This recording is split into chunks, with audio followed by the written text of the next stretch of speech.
श्रीगुरुवे नमः। शङ्करं शङ्कराचार्यं केशवं बादरायणं सूत्रभाष्यकृतो वन्दे भगवन्तो पुनः पुनः। ॐ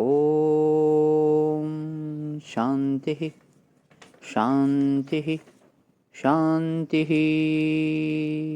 प्रणाम भगवान। श्वेता श्वेत्र उपनिषद स्वामी श्री अखंडानंद सरस्वती महाराज का दिव्य ग्रंथ, जिसमें भगवान हमारा प्रवचन 51 परमात्मा की प्राप्ति के साधन भाग 2 अध्याय 6 में मंत्र नंबर 5 से 6 की व्याख्या पेज नंबर 708 से आगे लेते हुए पिछला सत्संग विराम किया था। कस्मे देवाय हविषा विद्धे। यहाँ से आगे लेते हुए हम अपने हाथ में हविष्य लेकर किस देवता की उपासना करें। बताते हैं, आदि ही स, वह संपूर्ण जगत की आदि है। आदि है माने जब यह सृष्टि पैदा नहीं हुई थी तब वह था। उसका कोई कारण नहीं है, वह किसी कारण का कार्य नहीं है।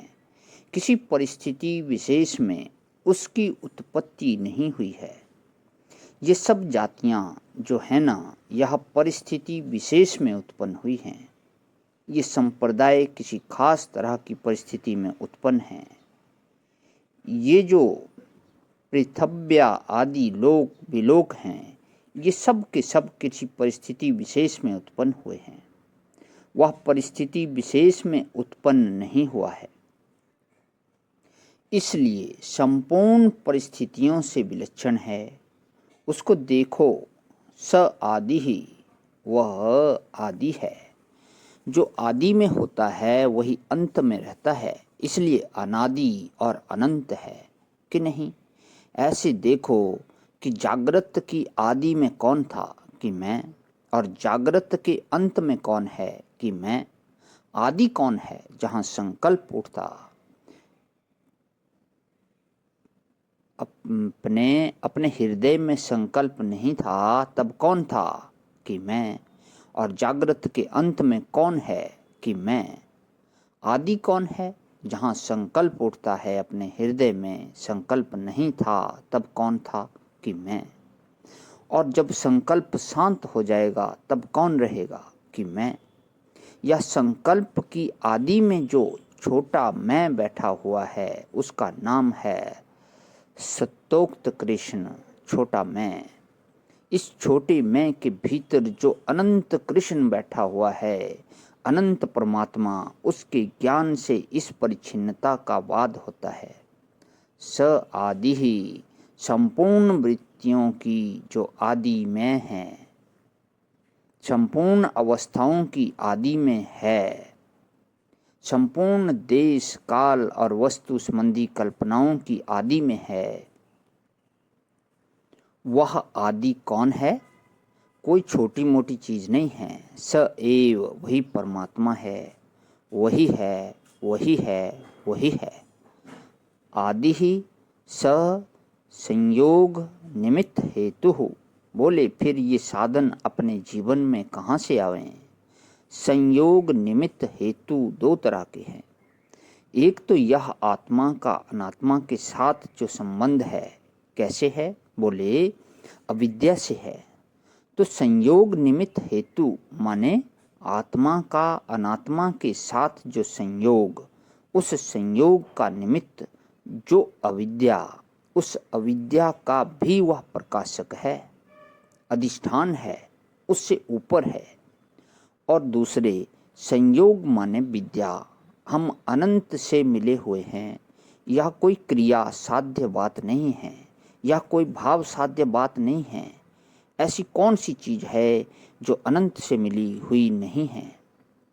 तो अनंत के साथ जो सम्यक योग है, अर्थात उसके योग का ज्ञान है, उसके योग का निमित्त क्या है? बोले ज्ञान है, विद्या है। अनंत के साथ मिलने में निमित्त क्या है? कि विद्या। बोले हम आकाश के साथ मिल गए कि नहीं?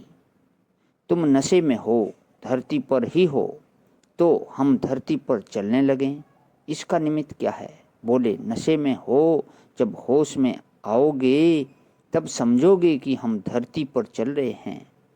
बोले, हमारे शरीर में पानी है। यह बात कैसे समझें? बोले कि अभी बस नासमझी की वजह से यह बात नहीं मालूम है। तो संयोग माने परमात्मा के साथ सम्यक योग, ऐक्य, उसका जो निमित्त है। विद्या, उस विद्या माने विद्या के संपूर्ण साधनों का हेतु वही है। माने जब हम ईश्वर के सम्मुख होते हैं व्यक्तिगत सुख और स्वार्थ छोड़ करके, तब वही हमें विवेक देता है, वही वैराग्य देता है, वही समाधि संपत्ति देता है, वही मुमुक्षा देता है, वही गुरु देता है, वही श्रवण मनन निधिध्यासन देता है, और वही विद्या में अविद्या की निवृत्ति की शक्ति देता है। विद्या में अविद्या की निवृत्ति की शक्ति डालता है। उसी के द्वारा संपूर्ण सत्ता स्फुरित प्राप्त होती है।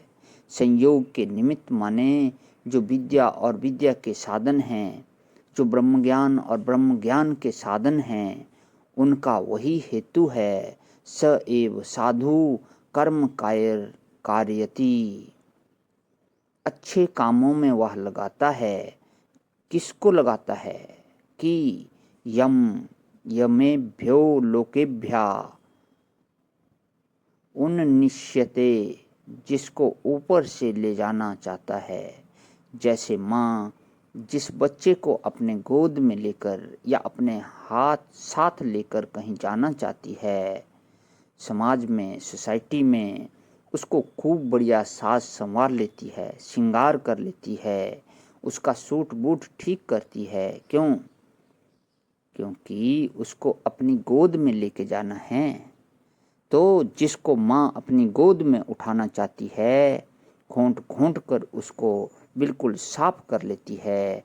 ऐसे ईश्वर भी जिसको अपने साथ मिलाना चाहता है। स एव साधु कर्म कारयति यम उन्निश्यते, एष उ एवेन साधु कर्म कारयति तम यमधो निनिश्यते।